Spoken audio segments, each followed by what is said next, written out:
Hello and welcome to Bright Board Academy. बच्चों, आज मैं स्टार्ट कर रही हूँ आईसीएसई क्लास 10th बायोलॉजी का चैप्टर number 3 chromosomes, cell cycle and cell division. यहाँ हम पूरा क्रोमोसोम का स्ट्रक्चर देखेंगे, डीएनए का स्ट्रक्चर समझेंगे, ठीक है। सेल साइकिल देखेंगे, सेल डिवीजन में माइटोसिस और मियोसिस समझेंगे, जिसमें माइटोसिस पूरा डिटेल में है आपके सिलेबस में, ठीक है। मियोसिस जस्ट एक इंट्रोडक्शन है। तो चलिए इसको शुरू करते हैं। इंपॉर्टेंट टॉपिक है, ध्यान से समझिएगा, ठीक है। और जो भी क्वेश्चंस हो, आपके डाउट्स हो, आप कमेंट्स में पूछ सकते हो, ठीक है। चलिए शुरू करते हैं आज का ये चैप्टर। सबसे पहले क्रोमोसोम्स क्या होते हैं बेटा?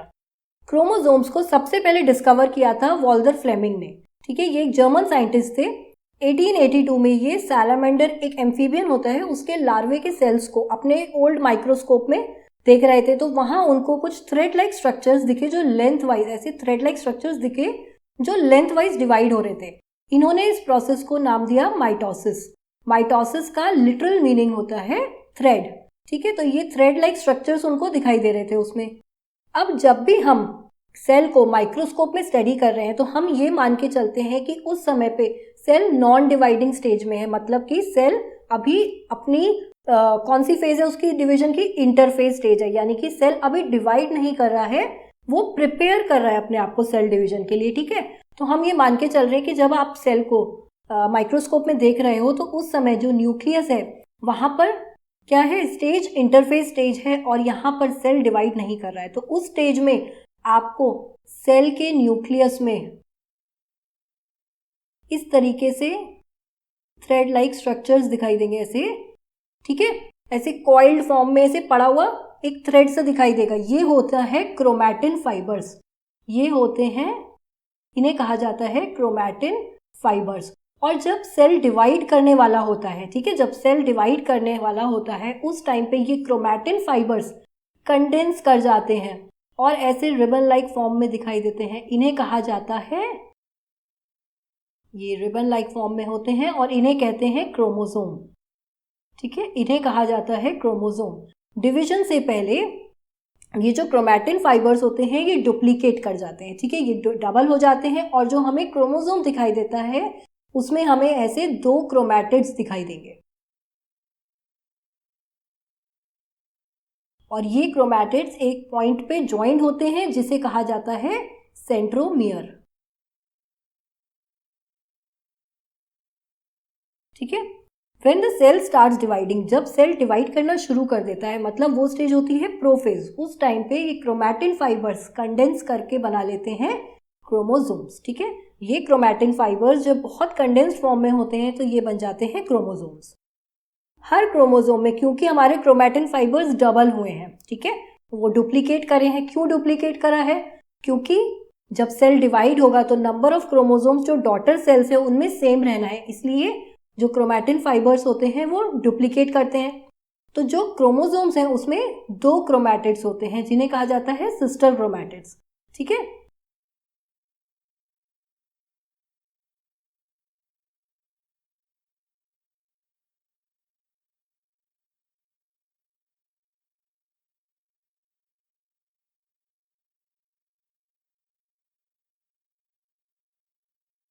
ये होते हैं सिस्टर क्रोमैटिड्स, और ये एक पॉइंट पे along the length of chromatids, chromatids की लेंथ के अलोंग कहीं भी एक पॉइंट पर ये ज्वाइंट होते हैं आपस में। इस पॉइंट को कहा जाता है सेंट्रोमियर, ठीक है। और ये जो 2 आर्म्स दिखाई दे रही हैं, ये जो 2 क्रोमैटिड्स दिखाई दे रहे हैं ये हैं सिस्टर क्रोमैटिड्स, ठीक है।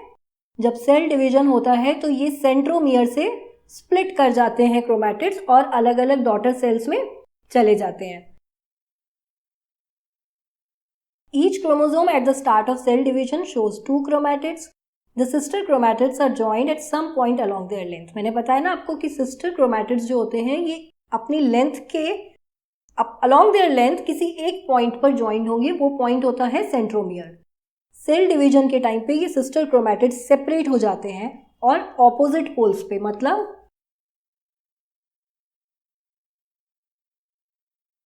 ये सेल है तो ये और ये इसके 2 पोल्स कहलाएंगे, ठीक है। और ये जो पोर्शन है जिससे ये सेल इक्वली 2 हाफ में डिवाइड हो रहा है वो कहलाता है इक्वेटोरियल प्लेन, ठीक है। जिस भी प्लेन पे दो सेल जो है इक्वली टू पार्ट्स में डिवाइड हो रहा है वो कहलाएगा उसका इक्वेटोरियल प्लेन। इसे हम इक्वेटर भी बोलते हैं। जब हम सेल डिवीजन समझेंगे तो हम देखेंगे यहाँ पे हम इसको इक्वेटर भी बोलेंगे, ठीक है। और ये जो दो पार्ट्स हैं ये कहलाएंगे पोल्स। जैसे अर्थ के दो पोल्स होते हैं, नॉर्थ पोल और साउथ पोल, ऐसे ही सेल के भी दो पोल्स होंगे। तो सेल डिवीजन के टाइम पे जब ये क्रोमैटिड्स सेपरेट होते हैं सेंट्रोमियर से, तो ये जो सिस्टर क्रोमैटिड्स हैं वो ऑपोजिट पोल्स की तरफ मूव करने लगते हैं, ठीक है। जब सेल डिवीजन कंप्लीट हो जाता है तब क्या होता है, जब ये सेल डिवीजन कंप्लीट हो जाएगा तब ये जो क्रोमैटिड्स हैं वापस से डीकंडेंस कर जाएंगे। डीकंडेंस मतलब अभी जिस तरीके से आपको ये क्रोमोसोम फॉर्म में दिख रहे हैं, ये वापस से सेल में क्रोमैटिन फॉर्म में हो जाएंगे। ये ऐसे स्प्रेड कर डीकंडेंस करके ऐसे थ्रेड लाइक फॉर्म में वापस से आ जाएंगे और ये बन जाएंगे क्रोमैटिन फाइबर्स। क्रोमैटिन क्या होता है? क्रोमैटिन फाइबर्स दो चीजों से बने होते हैं, एक होता है डीएनए और दूसरा होता है histone proteins. DNA around 40% portion होता है क्रोमैटिन का। डीएनए यानी डीऑक्सी राइबो न्यूक्लिक एसिड, ये सारी जेनेटिक इंफॉर्मेशन कैरी कर रहा है जो पेरेंट्स से ऑफस्प्रिंग तक जानी है। हिस्टोन प्रोटीन्स यहाँ पे होते हैं अराउंड 60%। और ये जो हिस्टोन प्रोटीन्स होते हैं ना, ये ऐसे 8 हिस्टोन प्रोटीन्स का कोर बना लेते हैं। कोर मीन्स एक सेंटर है, ठीक है। एक सेंटर पोर्शन बना लिया उन्होंने, एक बीच का एक पोर्शन बनाया जिसमें 4 हिस्टोन मॉलिक्यूल्स हैं। इन हिस्टोन मॉलिक्यूल्स के कोर के अराउंड डीएनए जो है ये 1 to 2 टाइम्स कॉइल्ड होता है, ठीक है। और ये जब कॉइल्ड होता है इस पे डीएनए, तो ये बन जाता है न्यूक्लियोसोम।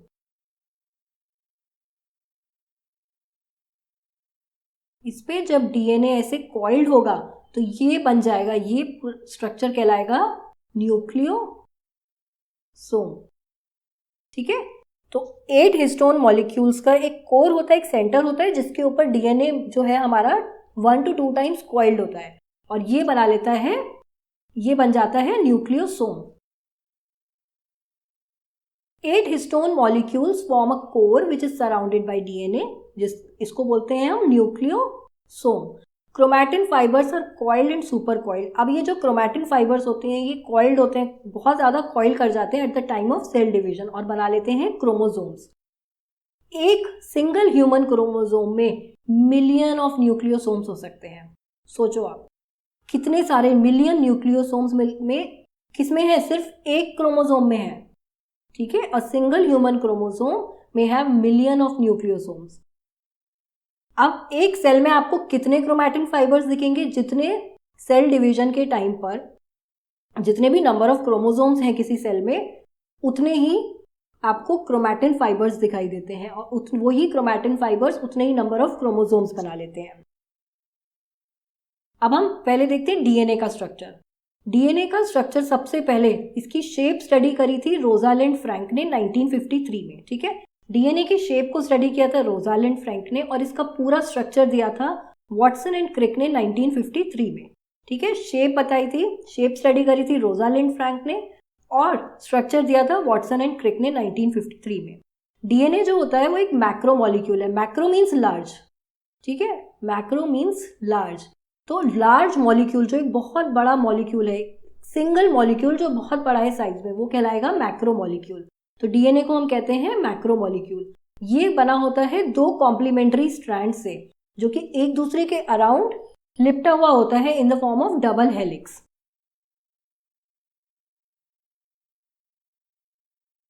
ये एक स्ट्रैंड है, ये सेकेंड स्ट्रैंड है डीएनए का, ठीक है। ये डीएनए स्ट्रैंड्स आपस में ऐसे कॉइल्ड होते हैं in the form of double helix. अब ये जो एक स्ट्रैंड है ये किससे बना है? ये बना होता है रिपीटिंग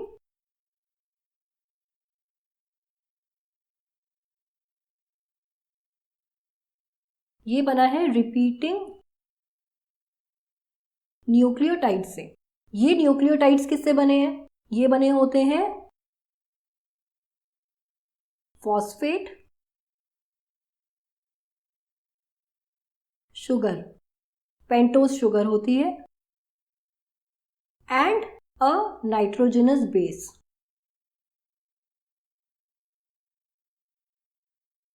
ठीक है, जो ये रिपीटिंग न्यूक्लियोटाइड्स हैं, जो हमारा डीएनए का जो 2 स्ट्रैंड्स हैं, ये बने होते हैं रिपीटिंग न्यूक्लियोटाइड से। अब न्यूक्लियोटाइड्स किस किस से बना है? फॉस्फेट, फॉस्फेट से अटैच होता है पेंटोज शुगर, और पेंटोज शुगर से अंदर की तरफ, है ना, टुवर्ड्स द सेंटर अटैच होता है नाइट्रोजनस बेस। ये जो नाइट्रोजनस बेस होता है, ये दूसरे स्ट्रैंड, जो कॉम्प्लीमेंट्री सेकेंड स्ट्रैंड है डीएनए का, उसके जो ऑपोजिट नाइट्रोजनस बेस है, उससे अटैच होता है थ्रू हाइड्रोजन बॉन्ड्स। ठीक है, ये इस तरीके से फॉस्फेट है, ये अटैच है ऐसे पेंटोज शुगर से। ठीक है, ये ऐसे बैकबोन बन रहा है।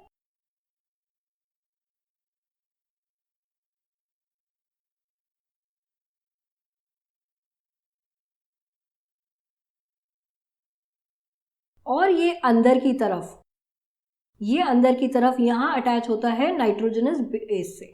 ठीक है, ये नाइट्रोजनस बेस जो इधर का कॉम्प्लीमेंट्री स्ट्रैंड है, ये इधर कॉम्प्लीमेंट्री स्ट्रैंड है एक,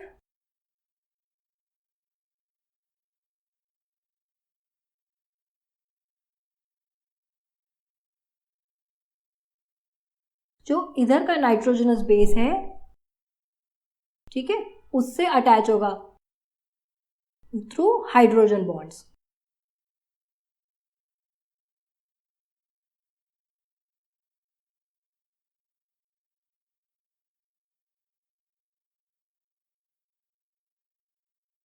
अब जो नाइट्रोजनस बेसेस होते हैं, ये हमारे 4 टाइप्स के हैं। ठीक है, जो हमारे नाइट्रोजनस बेसेस हैं, ये 4 टाइप्स के होते हैं। एडेनिन एंड थायमीन, इसे हम ए रेफर करते हैं, यहां से हम टी लिखते हैं इसके लिए। ठीक है, और एक होता है साइटोसिन और ग्वानिन। जो एडेनिन और थाइमीन होते हैं, ये आपस में 2 हाइड्रोजन बॉन्ड से ज्वाइंट होते हैं, और साइटोसिन और ग्वानिन 3 हाइड्रोजन बॉन्ड से ज्वाइंट होते हैं। ठीक है, ये कॉम्प्लीमेंट्री स्ट्रैंड पे, ऑपोजिट स्ट्रैंड्स पे, जो डीएनए के ऑपोजिट स्ट्रैंड्स हैं, उन पे साइटोसिन ग्वानिन के साथ बॉन्डिंग करता है और एडेनिन थाइमीन के साथ। Each strand of DNA is composed of repeating nucleotides. These nucleotides are composed of 3 components: phosphate, pentose sugar and a nitrogenous base attached to the sugar inward. ये मैंने आपको पूरा स्ट्रक्चर ये वाला समझा दिया। These nitrogenous bases join the complementary nitrogenous base from the other strand by hydrogen bond. तो जो ये nitrogenous bases होते हैं, ये दूसरे स्ट्रैंड पे जो nitrogenous base है, उसके साथ हाइड्रोजन बॉन्ड्स के थ्रू कनेक्टेड होते हैं और एक लैडर लाइक अरेंजमेंट बना लेते हैं। जैसे स्टेयर्स होती है ना, सीढ़ियां होती हैं, ऐसा एक लैडर लाइक अरेंजमेंट बना लेते हैं।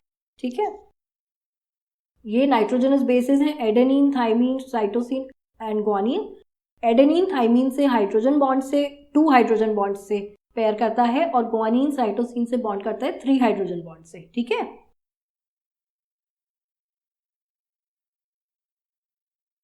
अब डीएनए रेप्लिकेशन के टाइम पे डीएनए फॉर्मेशन कैसे होता है?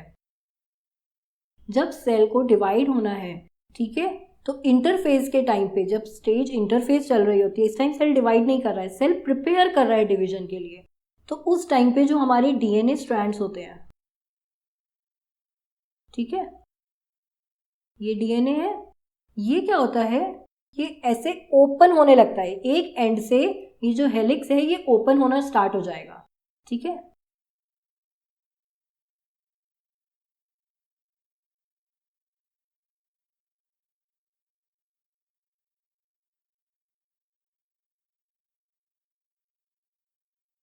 तो जब ये हमारा डीएनए एक साइड से ओपन हुआ, ठीक है, तो यहाँ पे क्या हुआ, ये अनकॉइल होना शुरू हुआ, और इस एंड से यहाँ पर न्यू डीएनए स्ट्रैंड सिंथेसाइज होने लगता है। ठीक है, यहाँ न्यू डीएनए स्ट्रैंड सिंथेसाइज होगा और ये अलोंग द लेंथ पूरा फिर धीरे धीरे वो नीचे तक ओपन होता जाता है और न्यू स्ट्रैंड दोनों स्ट्रैंड्स के लिए सिंथेसाइज हो जाते हैं और दो नए डीएनए डीएनए बन गए। यहाँ हर डीएनए में एक स्ट्रैंड तो ओरिजिनल पेरेंट वाला ही था और एक न्यू स्ट्रैंड सिंथेसाइज हो गया। ठीक है, अब ये यहाँ फिर ये जब हुआ क्या, अब ये क्रोमैटिन फाइबर्स एक तरीके से हम कह सकते हैं क्रोमैटिन फाइबर डीएनए से बना है, डीएनए रेप्लिकेट कर गया तो अब क्रोमैटिन फाइबर्स भी डबल हो गए। ये क्रोमैटिन फाइबर्स फिर क्या बना लेते हैं, दो क्रोमैटिड्स बना लेंगे। ठीक है, और ये बन जाएंगे क्रोमोसोम्स जब ये कंडेंस करेंगे eight the time of division, prophase के टाइम पे। DNA has to be replicated during cell division so that chromosomes are equally distributed in the daughter cells during mitosis। तो माइटोसिस के टाइम पे जो number of chromosomes है वो दोनों sales में, जो दोनों डॉटर सेल्स बनेंगे उसमें इक्वली डिस्ट्रीब्यूट होने, इसलिए वो जो डीएनए उसको रेप्लिकेट होना पड़ेगा। DNA double helix open at one and and two strands become free. तो वो एक एंड पे ओपन हो जाता है और दो जो है ये स्ट्रैंड्स फ्री हो जाते हैं। ठीक है, यहाँ पे आप देख रहे हो ये ओपन होना शुरू हुआ यहाँ पे और यहाँ से एक नया स्ट्रैंड, ये नया स्ट्रैंड सिंथेसाइज हो गया। ठीक है, ये नया स्ट्रैंड सिंथेसाइज होना शुरू हो गया है। New strands begin to form for these free strands continuing, और ऐसे धीरे धीरे ये इधर से ओपन होता जाएगा और ये नया स्ट्रैंड्स ऐसे सिंथेसाइज होता जाएगा। This occurs during the interphase. ये कौन सी स्टेज में होता है, ये इंटरफेज की स्टेज में होता है। अब जीन्स क्या है, जो हमारा डीएनए है उस पे जो न्यूक्लियोटाइड्स का सीक्वेंस, एक स्पेसिफिक सीक्वेंस होता है, वो सीक्वेंस कुछ एक प्रोटीन को एनकोड कर रहा है। ठीक है, किसी एक पर्टिकुलर प्रोटीन को एनकोड कर रहा है और ये पर्टिकुलर प्रोटीन जब सिंथेसाइज होता है तो कुछ पर्टिकुलर फीचर्स आते हैं बॉडी में। ठीक है, वो जीन्स रिस्पॉन्सिबल होते हैं पर्सन के कुछ पर्टिकुलर फीचर्स के लिए। तो जैसे ये डीएनए है, इसमें कुछ न्यूक्लियोटाइड्स का सीक्वेंस है। अब एक पर्टिकुलर सीक्वेंस,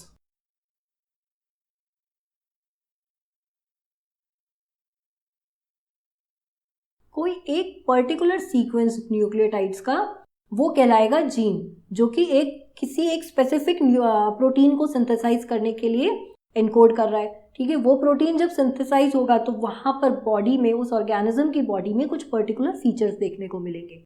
जैसे कि अगर हमारे बालों में कर्ली हेयर का जीन है तो यहाँ पर जो जीन होगा वो एक ऐसा प्रोटीन सिंथेसाइज कर रहा है जो कि कर्ली हेयर के लिए रिस्पॉन्सिबल होगा। वहीं जिसमें ये जीन नहीं होगा, जिसमें स्ट्रेट हेयर्स के लिए जीन होगा, वहां पे स्पेसिफिक जो ये न्यूक्लियोटाइड्स का सीक्वेंस है वो डिफरेंट होगा थोड़ा सा। अब बात आती है सेल डिवीजन की। हमें सेल डिवीजन चाहिए क्यों, सेल डिवीजन होता क्यों है?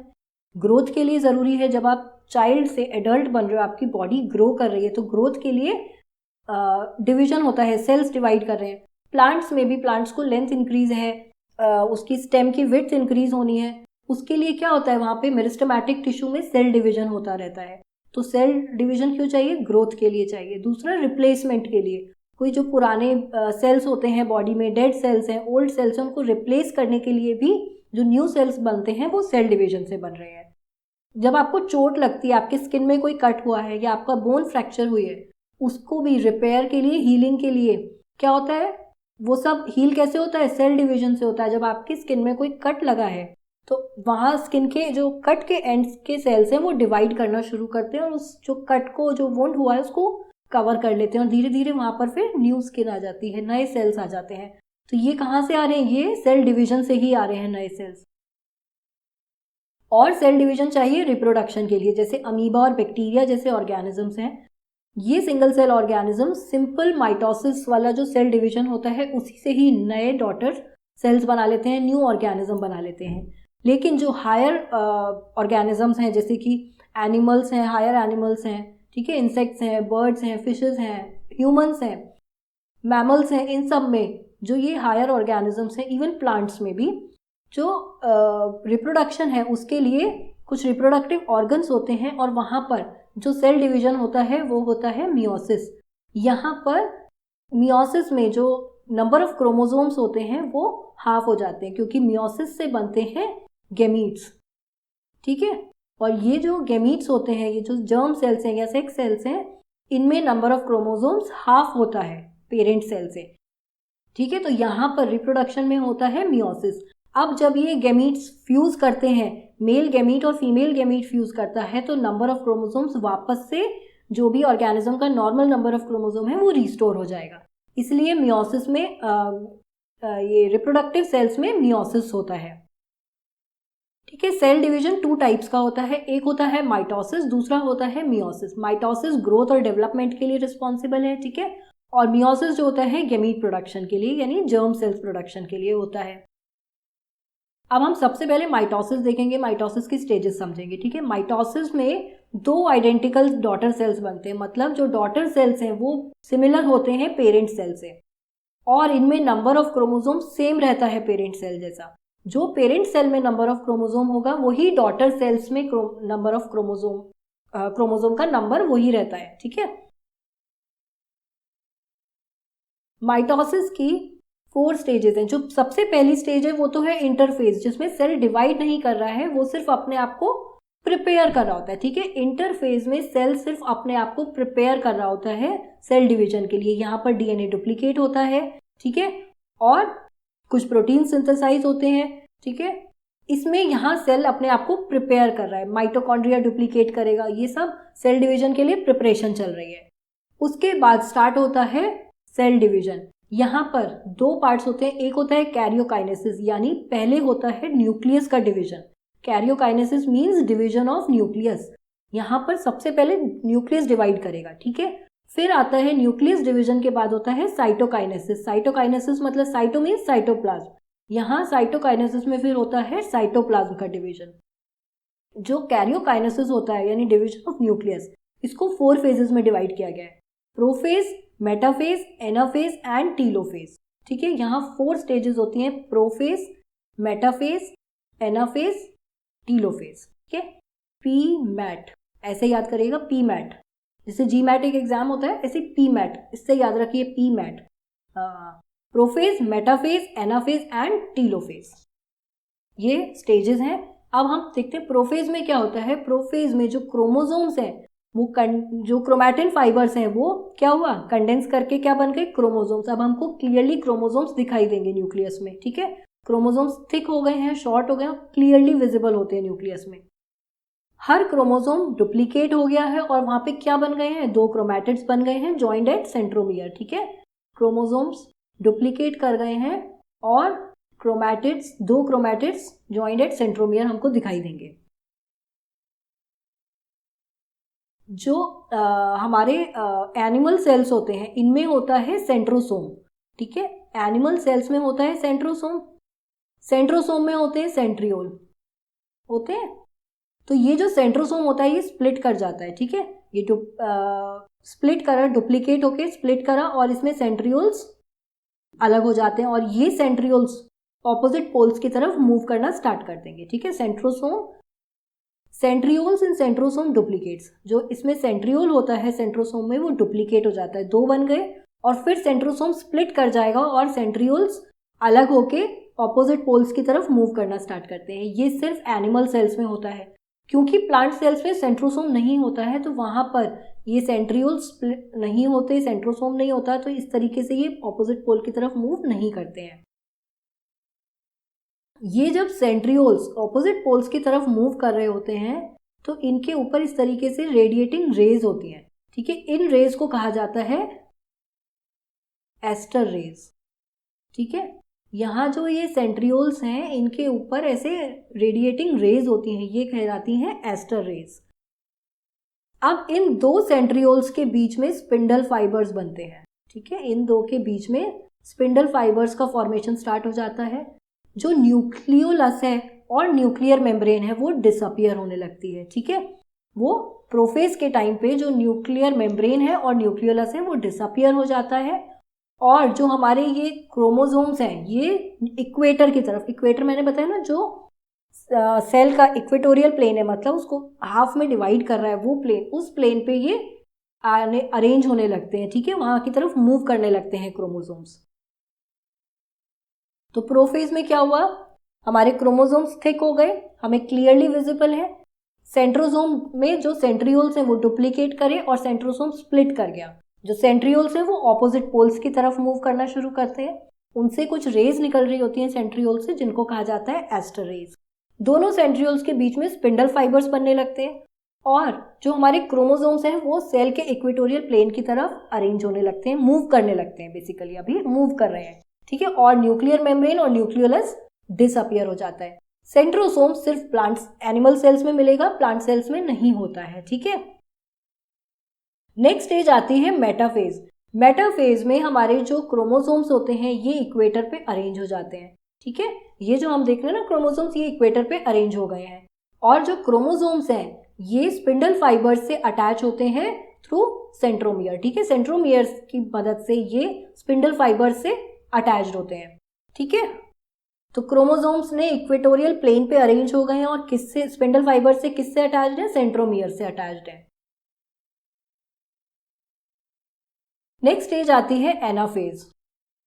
अब एनाफेज में क्या होता है, जो हमारे क्रोमोसोम्स हैं वो सेंट्रोमियर से स्प्लिट हो जाते हैं, ठीक है। सेंट्रोमियर से स्प्लिट हुए, ब्रेक हो गए और दो सिस्टर क्रोमैटिड्स जो हैं वो अलग हो गए। अब ये सिस्टर क्रोमैटिड्स क्या होता है, स्पिंडल फाइबर्स कॉन्ट्रैक्ट करते हैं और उसके कॉन्ट्रैक्शन की वजह से ये जो सिस्टर क्रोमैटिड्स हैं ये ऑपोजिट पोल्स की तरफ मूव करने लगते हैं, ठीक है।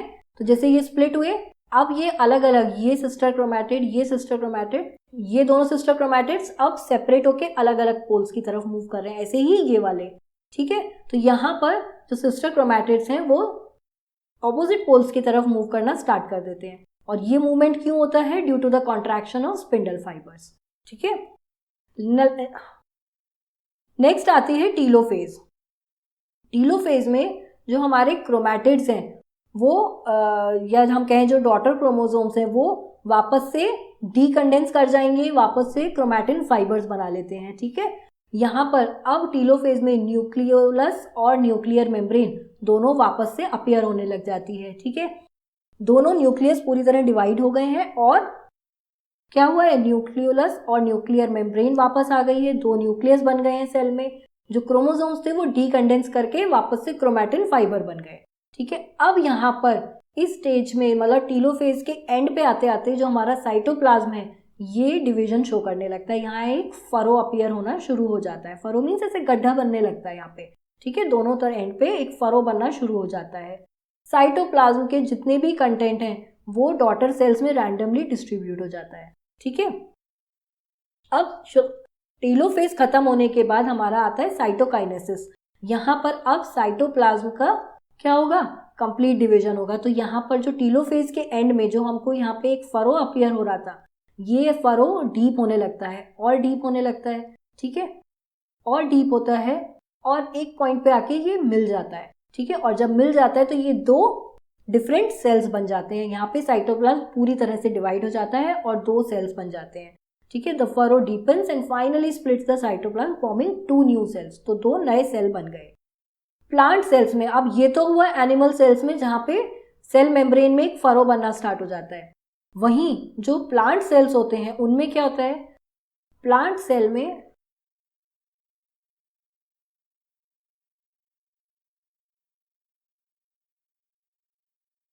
ये सेल वॉल है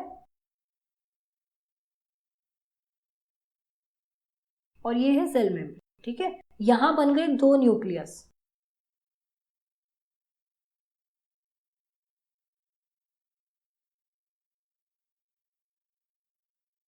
क्रोमैटिन फाइबर बन गया, क्रोमोसोम्स डीकंडेंस कर गए और क्रोमैटिन फाइबर बन गए। अब यहाँ पे साइटोप्लाज्म कैसे डिवाइड होता है, यहाँ बननी शुरू होती है एक सेल प्लेट। सेंटर में एक सेल प्लेट बननी स्टार्ट होती है। ये सेल प्लेट पेरीफेरी की तरफ एक्सटेंड करने लगती है, ठीक है। ये पेरीफेरी की तरफ एक्सटेंड करने लगेगी और जब ये पूरा यहाँ तक ज्वाइन कर जाती है तो बन जाते हैं दो सेपरेट सेल्स, ठीक है। इस तरीके से सेल प्लेट फॉर्मेशन स्टार्ट होता है सेंटर में और वो पेरीफेरी पे एक्सटेंड करती जाती है और सेल्स डिवाइड हो जाते हैं दो डॉटर सेल्स में, ठीक है। एनिमल सेल्स में सेल मेम्ब्रेन में एक फरो बनना स्टार्ट होता है। अब देखते हैं माइटोसिस में हम प्लांट सेल और एनिमल सेल के बीच में माइटोसिस में डिफरेंस क्या है। पहली चीज है कि प्लांट सेल में कोई सेंट्रियोल्स नहीं होता, तो यहाँ पर कोई एस्टर फॉर्मेशन भी नहीं होता है, ठीक है। वहीं एनिमल सेल में सेंट्रियोल्स प्रेजेंट होते हैं और एस्टर फॉर्मेशन होगा। साइटोकाइनेसिस प्लांट सेल में सेल प्लेट फॉर्मेशन से होता है, मतलब साइटोप्लाज्म कैसे डिवाइड हो रहा है, सेल प्लेट के फॉर्मेशन से।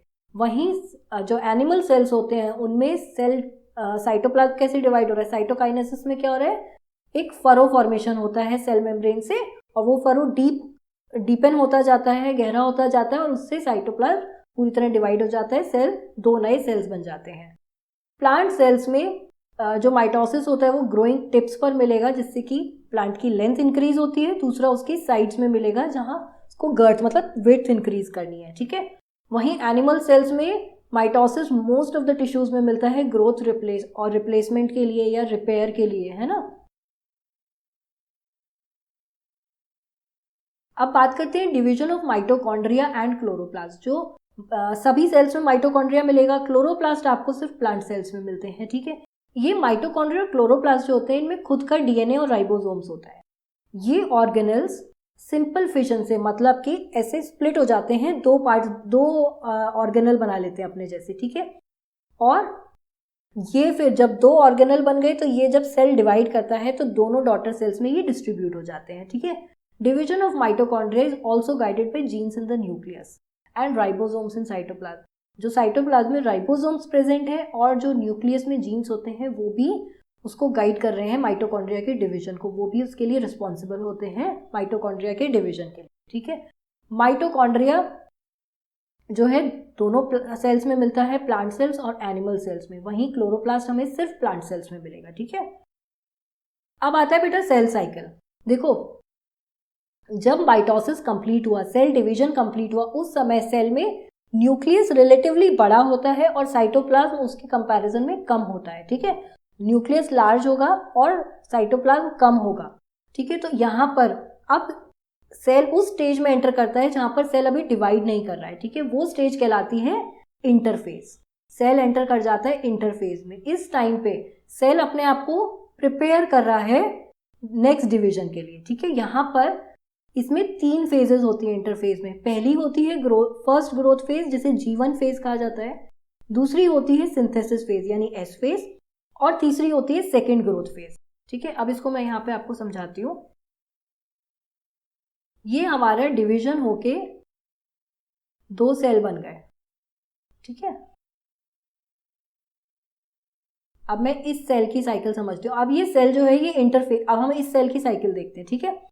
वो वाला सेल भी अपनी डॉटर सेल अपनी साइकिल में एंटर करेगा, ठीक है, सेल साइकिल में। यहाँ हम इस सेल की पढ़ते हैं। तो यहाँ पर ये जो सेल है हमारा, ये एंटर कर गया कौन से स्टेज में, फर्स्ट ग्रोथ फेज, जिसे G1 फेज कहा जाता है, ठीक है। यहाँ पर G1 फेज में क्या होता है, यहाँ पर और साइटोप्लाज्म जो है उसकी वॉल्यूम इंक्रीज होती है, साइटोप्लाज्म सिंथेसाइज हो रहा है, बढ़ रहा है, उसकी वॉल्यूम इंक्रीज हो रही है, न्यू प्रोटीन्स और राइबोसोम सिंथेसाइज हो रहे हैं, ठीक है। आरएनए सिंथेसिस होगा, यहाँ पे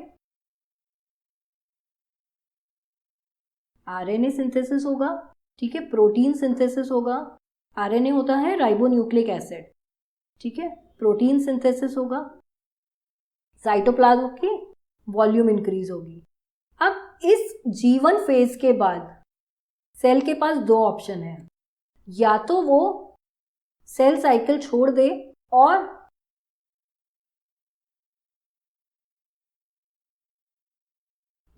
सेल साइकिल छोड़ दे और रेस्टिंग फेज में चला जाए यानी R फेज में, या फिर वो एंटर कर जाए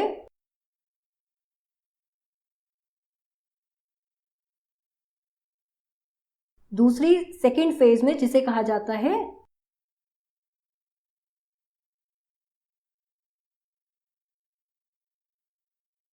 सिंथेसिस फेज यानी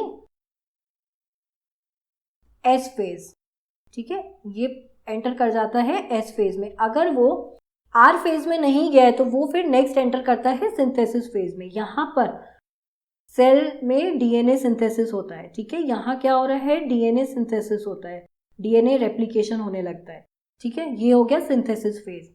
इसके बाद सेल हमारा एंटर करता है सेकेंड ग्रोथ फेज में, ठीक है, जिसे कहते हैं G2 फेज। यहां G2 फेज में more protein and RNA synthesis होता है, ठीक है। यहाँ पे और प्रोटीन सिंथेसिस होता है। Now cell is ready for cell division. ठीक है, यहाँ पे सेल अब आपका रेडी होता है सेल डिवीजन के लिए। इसके बाद सेल हमारा एंटर कर जाता है सेल डिवीजन में। तो यहाँ पे पहले स्टार्ट होता है कैरियोकाइनेसिस, जिसमें आएगी प्रोफेज, फिर मेटाफेज, फिर एनाफेज और फिर टीलोफेज। टीलोफेज के बाद होगा साइटोकाइनेसिस, और साइटोकाइनेसिस से हमारा क्या है, सेल अब डिवाइड कर गया, वापस से 2 सेल बन गए। अगेन सेल एंटर करेगा इंटरफेज में। पहली होगी G1 फेज, फिर उसके बाद अगर उसे डिवाइड करना है तो वो सिंथेसिस फेज में जाएगा। अगर वो सेल साइकिल को लीव कर देता है तो वो चला जाता है R फेज में। तो ये हुआ सेल डिवीजन, ठीक है। और ये पूरा कहलाता है आपका सेल साइकिल, ठीक है। ये कहलाएगी आपकी सेल साइकिल।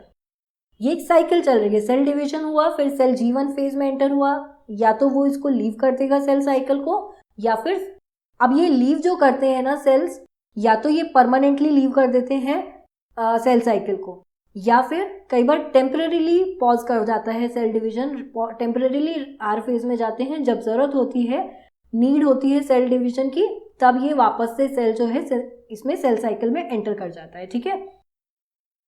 तो ये हुआ हमारा सेल साइकिल, ठीक है। G1 के बाद फिर सिंथेसिस फेज, फिर G2 फेज और फिर वापस से सेल डिवीजन।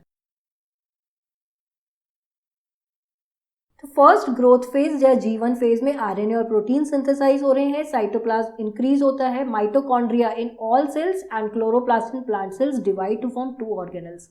यहाँ पर इंटरफेज में फर्स्ट ग्रोथ फेज में जो माइटोकॉन्ड्रिया है और क्लोरोप्लास्ट है, ये भी डिवाइड करके 2 ऑर्गेनल्स बना लेते हैं, ठीक है। माइटोकॉन्ड्रिया सभी सेल्स में मिलेगा और क्लोरोप्लास्ट सिर्फ प्लांट सेल में होगा। In the later part of this phase cell either leave the cell cycle and go to resting phase. या तो वो मैंने बताया ना आपको, या तो वो सेल साइकिल में एंटर करेगा, रहेगा उसमें, या फिर उसको छोड़ के रेस्टिंग फेज में चला जाएगा। जो एस फेज होता है, इसमें और डीएनए सिंथेसाइज होता है, क्रोमोसोम डुप्लीकेट हो जाते हैं, ठीक है। क्योंकि डीएनए सिंथेसाइज हुआ, डीएनए बन गया है, उसकी कॉपी बनी है, तो अब वहां पे क्रोमोसोम जो है वो आपका क्रोमैटिन फाइबर जो है वो डुप्लीकेट कर गया है। बट जो फिर आता है second growth phase G2 phase, जो शॉर्टर फेज होता है, और यहाँ आरएनए एंड प्रोटीन सिंथेसाइज होते हैं और सेल अब रेडी है सेल डिवीजन के लिए। अब जो ये सेल साइकिल होती है, ये भी मैंने आपको बता दिया कि ये कंटिन्यू नहीं होती, हमेशा नहीं होती रहती है, ठीक है। कभी कभी कुछ प्लेसेस पर या तो ये कंप्लीटली स्टॉप हो जाती है, जैसे कि हमारे ब्रेन और नर्व सेल्स में। जो ब्रेन और नर्व सेल्स हैं, जब एम्ब्रियो स्टेज में होते हैं तभी ये एक बार बन जाते हैं ब्रेन और नर्व सेल्स, उसके बाद ये कभी भी दोबारा नहीं बनते हैं, they do not divide further, ठीक है। ब्रेन और नर्व सेल्स कभी भी एम्ब्रियो में फॉर्मेशन, एम्ब्रियो में बनने के बाद दोबारा कभी डिवाइड नहीं करते हैं। तो once they are dead they can not be replaced, ठीक है। अगर नर्व सेल या ब्रेन सेल डैमेज हो गए या लॉस हो गया है तो वो कभी भी दोबारा नहीं बनते हैं, दोबारा डिवाइड नहीं करते हैं, ठीक है। जो लिवर सेल्स होते हैं, अब कुछ सेल्स क्या है वो टेम्परेरीली स्टॉप कर देते हैं, हर समय सेल साइकिल नहीं चल सकती है, ज़रूरत के हिसाब से होती है सेल्स में, ठीक है।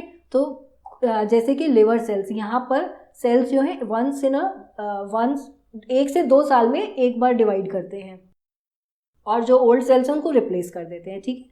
वहीं जो हमारी स्किन की सरफेस पे जो सेल्स हैं, है ना, सरफेस स्किन पे जो सेल्स होते हैं, ये हर 2 हफ्ते में रिप्लेस होते रहते हैं, हर 2 वीक्स में रिप्लेस होते हैं, नए सेल बन जाते हैं। प्लांट्स में जो मेरिस्टेमेटिक टिश्यू होता है, जो मेरिस्टेम्स के सेल हैं, मेरिस्टेमेटिक टिश्यू के जो सेल्स होते हैं, वहाँ पर कंटिन्यूस सेल डिवीजन होता रहता है, ठीक है, ताकि नई लीव्स बनती रहें, बर्ड्स बनती रहें, फ्लावर्स बनते रहें, तो यहाँ पर कंटिन्यूस सेल डिवीजन होता रहता है। अगर अनकंट्रोल्ड सेल डिवीजन हो जाए, मतलब सेल साइकिल्स नॉन स्टॉप चलती रहें, तो ऐसी सिचुएशन में ट्यूमर फॉर्मेशन हो जाता है, और ये ट्यूमर्स कैंसरस और नॉन कैंसरस हो सकते हैं। बट अगर सेल साइकिल कंटिन्यूस होती रहेगी तो उससे ट्यूमर फॉर्मेशन होता है। अब ये तो हुआ माइटोसिस। अब हम बात करते हैं मियोसिस की। मियोसिस होता है रिप्रोडक्टिव ऑर्गन्स में, ह्यूमंस में, मतलब एनिमल्स में आपको टेस्टिस और ओवरी में मिलेगा, ठीक है। जो ये रिप्रोडक्टिव ऑर्गन्स होते हैं उसमें टेस्टिस में मियोसिस से बनते हैं स्पर्म्स, और ओवरी में बनता है ओवा, ठीक है। यहाँ इनमें जो नंबर ऑफ क्रोमोसोम्स होते हैं वो हाफ हो जाते हैं, जब स्पर्म और ओवा मिलते हैं तो उससे बनता है जाइगोट, और ये जो जाइगोट होता है इसमें वापस वही नंबर ऑफ क्रोमोसोम आ जाता है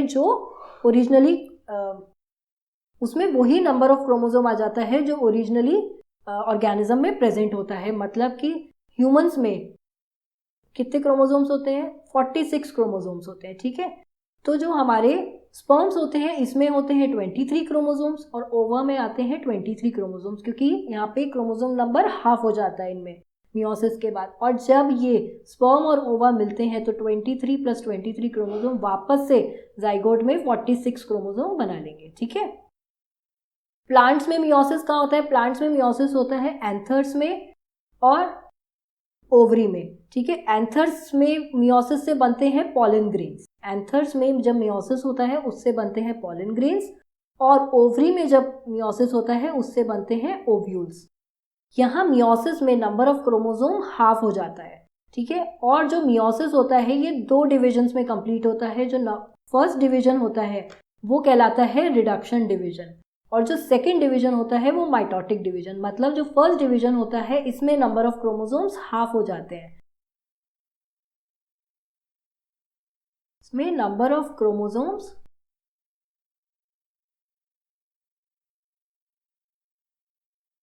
आर हाफ, ठीक है। तो ये रिडक्शन डिवीजन इसीलिए कहलाता है। रिडक्शन मीन्स रिड्यूस होना, यहाँ पे नंबर ऑफ क्रोमोसोम्स हाफ हो जाएंगे। सेकेंड मियोटिक डिवीजन जो होता है वो माइटोटिक डिवीजन की तरह ही होता है। मियोसिस होता क्यों है, सिग्निफिकेंस क्या है, वो मैंने आपको बता दिया कि नंबर ऑफ क्रोमोसोम हाफ हो जाते हैं सो दैट ऑन फर्टिलाइजेशन, यानी जब स्पर्म और ओवा मिलेंगे तो नंबर ऑफ क्रोमोसोम्स वापस से जो नॉर्मल नंबर है वही रिस्टोर हो जाएगा। साथ ही मियोसिस में मिक्सिंग अप ऑफ जीन्स भी होता है फर्स्ट मियोटिक डिवीजन के टाइम पे। जो हमारे क्रोमोसोम्स होते हैं सेल्स में वो पेयर्स में अरेंज्ड होते हैं, है ना। इसमें क्या होता है, हमारे जो पेयर है उसमें एक पेयर हमारा मदर से आया है और एक पेयर हमारा फादर से आया होता है, ठीक है। ये एक क्रोमोसोम है, ये हम कह लेते हैं हमारे को मदर से मिला है, और जो दूसरा है ये क्रोमोसोम हमें फादर से मिला है, ठीक है। अब क्या होता है यहाँ पर मियोटिक डिवीजन में ये होमोलोगस पेयर कहलाते हैं। होमोलोगस मतलब सेम नंबर ऑफ क्रोमोसोम है जो मदर से आया है और सेम नंबर ऑफ क्रोमोसोम जो फादर से आया है। मतलब ये अगर क्रोमोसोम नंबर 2 है तो ये भी क्रोमोसोम नंबर 2 ही होगा, ठीक है। ये मदर से मिला, ये फादर से मिला, और ये आपस में एक साथ आ जाते हैं सेल डिवीजन के टाइम पे, मियोटिक डिवीजन के टाइम पे। और यहाँ पर इनमें होता है क्रॉसिंग ओवर, यानी कि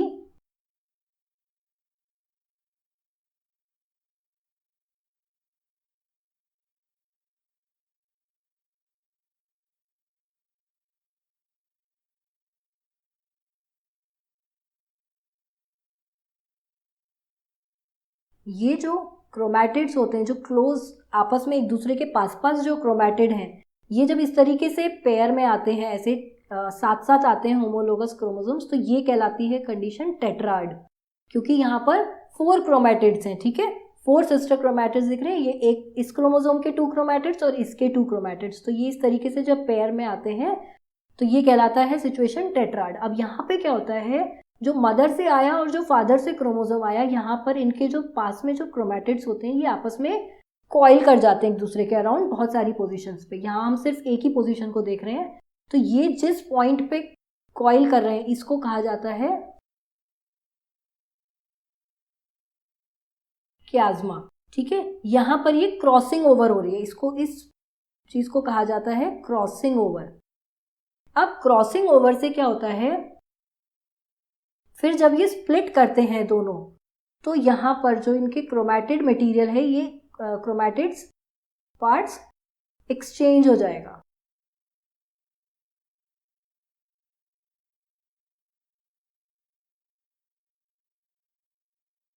इसका ये पार्ट यहाँ आके लग गया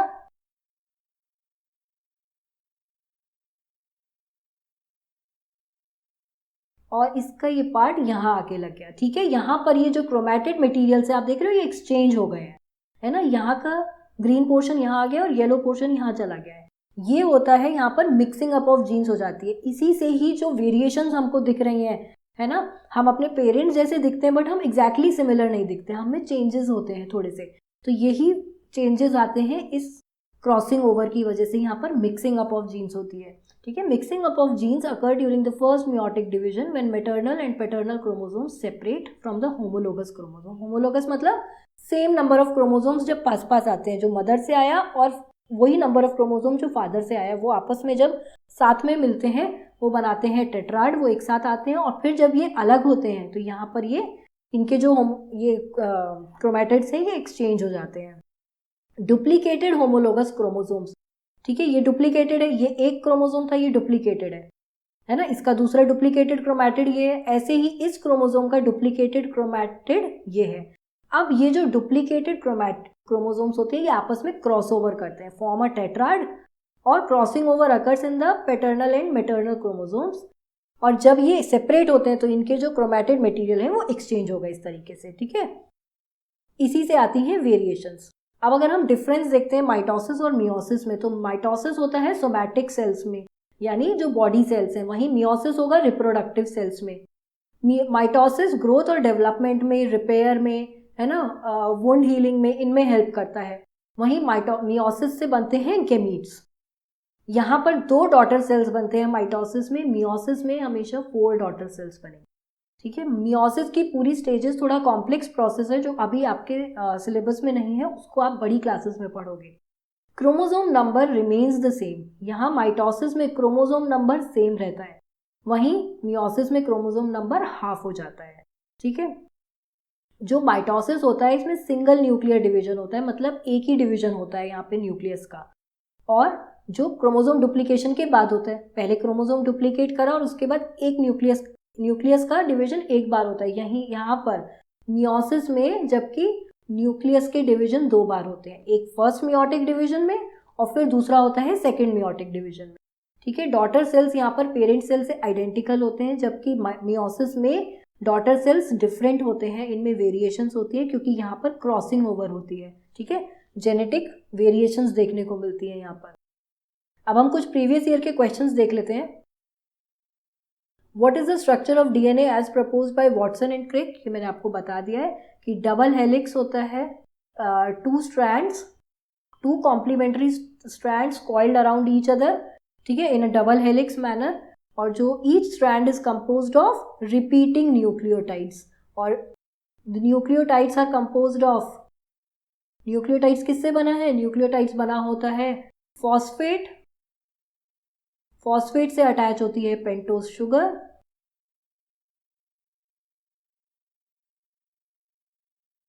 पेंटोज शुगर से अटैच होता है हमारा अंदर की तरफ नाइट्रोजनस बेस, और ये नाइट्रोजनस बेस ऑपोजिट साइड पे जो दूसरे स्ट्रैंड पर जो ऑपोजिट कॉम्प्लीमेंट्री नाइट्रोजनस बेस है उससे हाइड्रोजन बॉन्ड से अटैच होता है, ठीक है। नाइट्रोजन बॉन्ड्स में adenine and thymine 2 hydrogen bond से अटैच होगा, और cytosine and guanine 3 hydrogen bond से अटैच होता है, और ये बना लेते हैं एक लैडर लाइक स्ट्रक्चर, है ना, ये बना लेते हैं एक लैडर लाइक स्ट्रक्चर। आप डायग्राम जरूर बनाइएगा उसमें, एग्जाम में जब इस तरीके के क्वेश्चन है उसमें डायग्राम बनाने से अच्छे से एक्सप्लेन कर पाते हो आप। सेकेंड नेक्स्ट क्वेश्चन है duplicated chromosomes are joined at a point termed.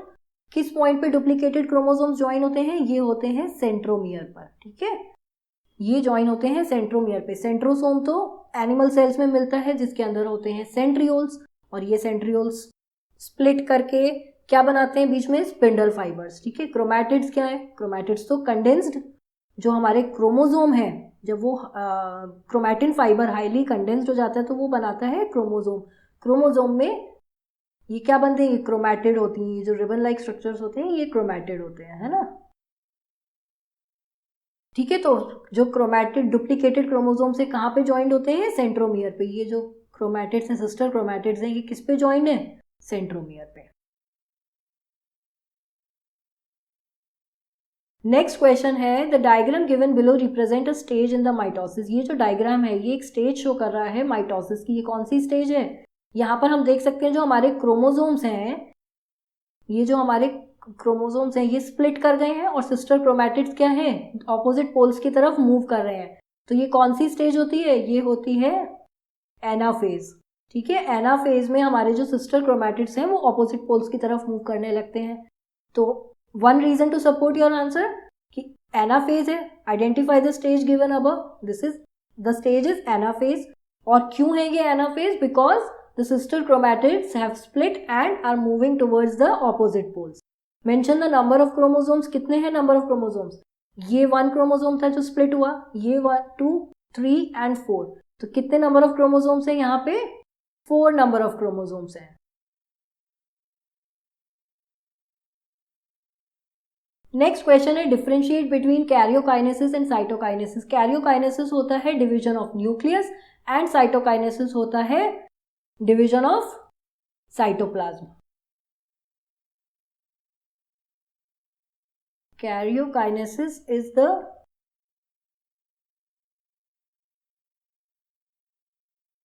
division of nucleus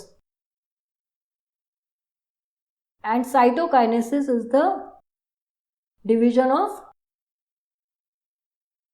cytoplasm। ठीक है, यहाँ पे हमने ये चैप्टर कंप्लीट कर लिया है। ये हमने पूरा चैप्टर मैंने सेल डिवीजन का कवर कर दिया है। आपको जो भी डाउट्स होते हैं आप अपने कमेंट सेक्शन में यहाँ पे मुझको लिख के पूछ सकते हो। ठीक है, इस पूरे चैप्टर को रीड करिए, अच्छे से समझिए और पढ़ते रहिए। Thank you so much, bye bye, take care.